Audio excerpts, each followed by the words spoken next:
Hey everyone, so just kind of picking up where we left off with logistic regression. In this video, we're going to talk about fitting the model in R, doing some predictions, and then talking about a different form of the model called the logit form.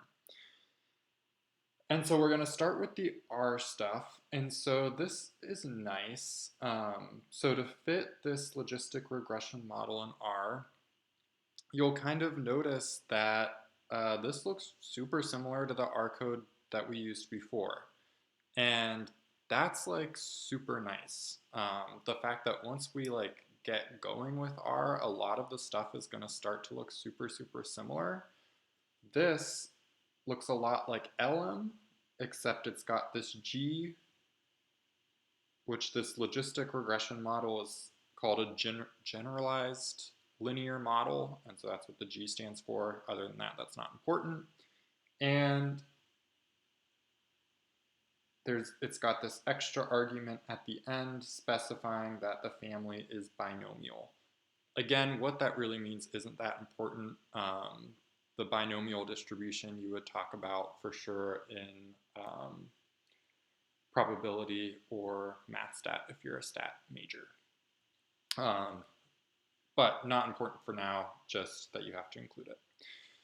And so other than that, the output, we should already be super familiar with reading. This part we'll talk about later. So this part at the bottom probably doesn't look quite as familiar, but we will come back to these.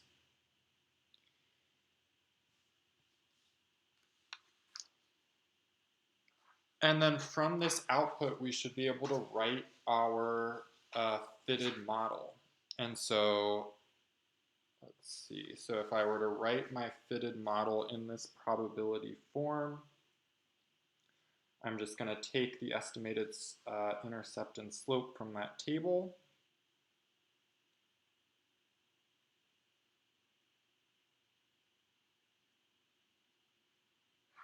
And just plug those into our logistic regression equation.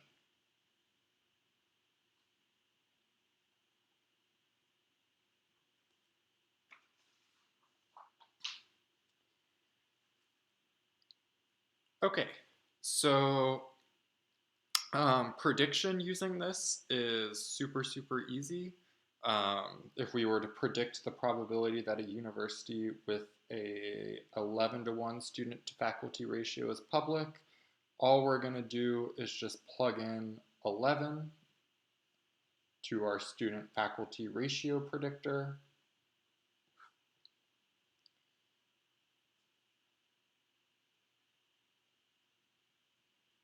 And if you either solve or calculate this using a calculator, or what I would recommend doing is just using R, you should end up with 0.0215. No matter what you do have to be careful about the order of operations. So if you were doing it all in one step, you'd have to put some parentheses around this denominator so that R realizes you're dividing by this whole thing.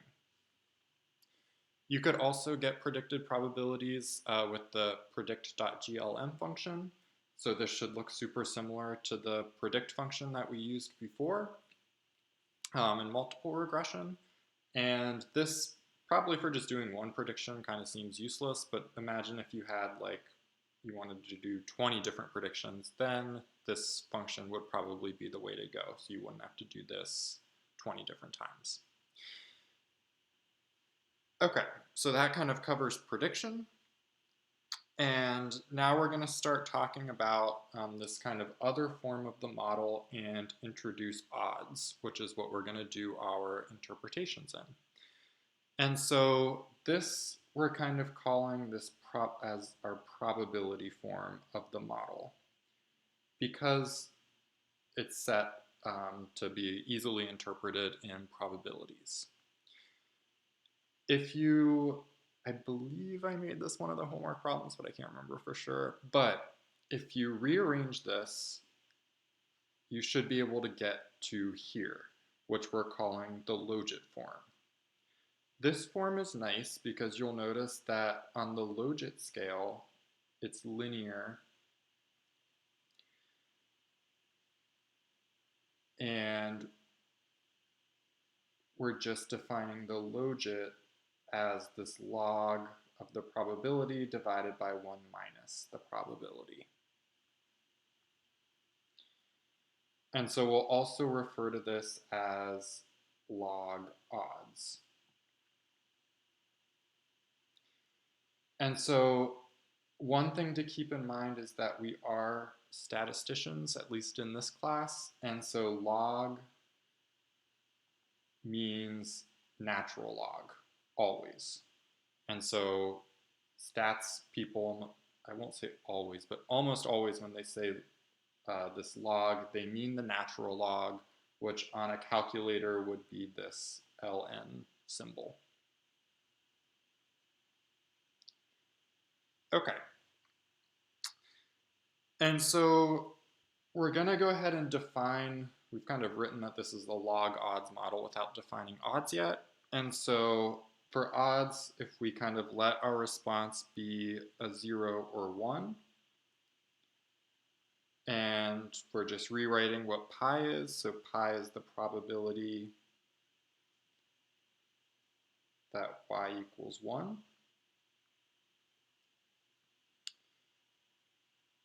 Then the odds of y being the 1 category, in this case, our example would be the odds of the school being public, we're just defining as the probability divided by 1 minus the probability, which is the probability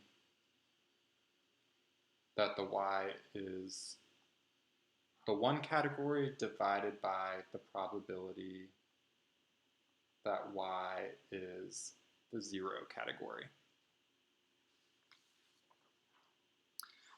This is kind of like inherently a little bit confusing because when people just like talk in everyday language, most people use odds and probability interchangeably, but they're, at least in stats, they're actually not the same thing. Odds has the specific definition of being a probability divided by 1 minus that probability. So it's a little unfortunate that in everyday language, like if you're right now staying with family or friends or whoever, if you asked someone and you were super annoying and you asked them what's the difference between odds and probability, that person might say that there is no difference and that they both mean the same thing.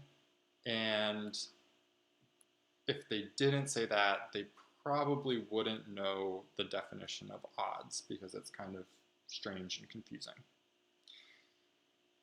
Okay, anyway, so whether or not you want to be annoying is up to you, but we're going to kind of move on. And so this odds ratio then is just exactly what it sounds like, the ratio of two odds calculations.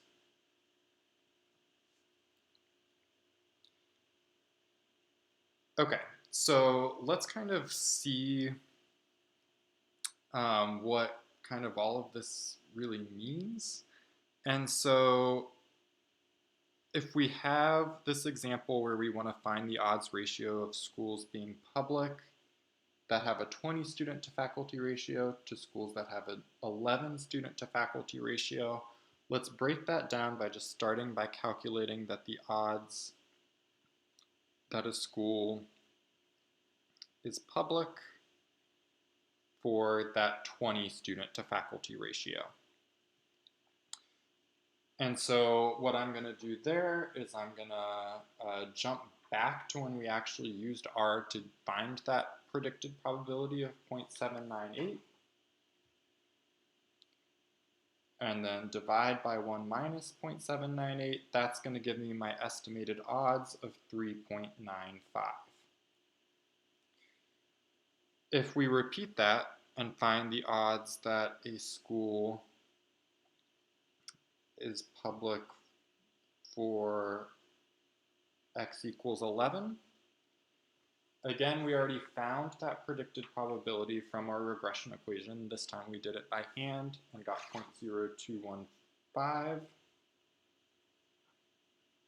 And then I'm just going to divide by 1 minus that to get an estimated odds of 0.022.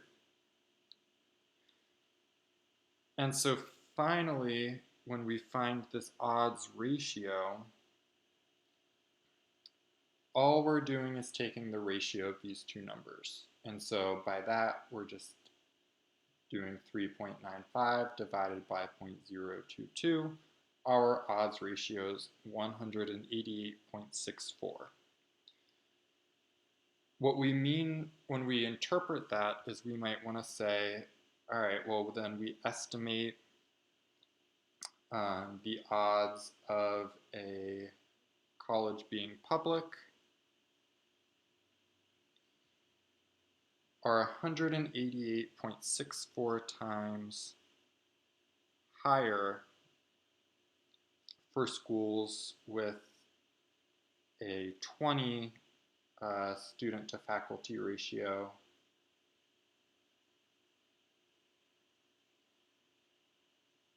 than for schools with an 11 student to faculty ratio.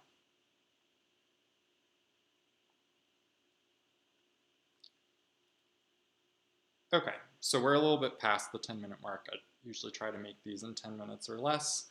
But kind of the last video for today at least is we'll talk about interpreting those slope coefficient, or the slope coefficient that appears in our summary table output.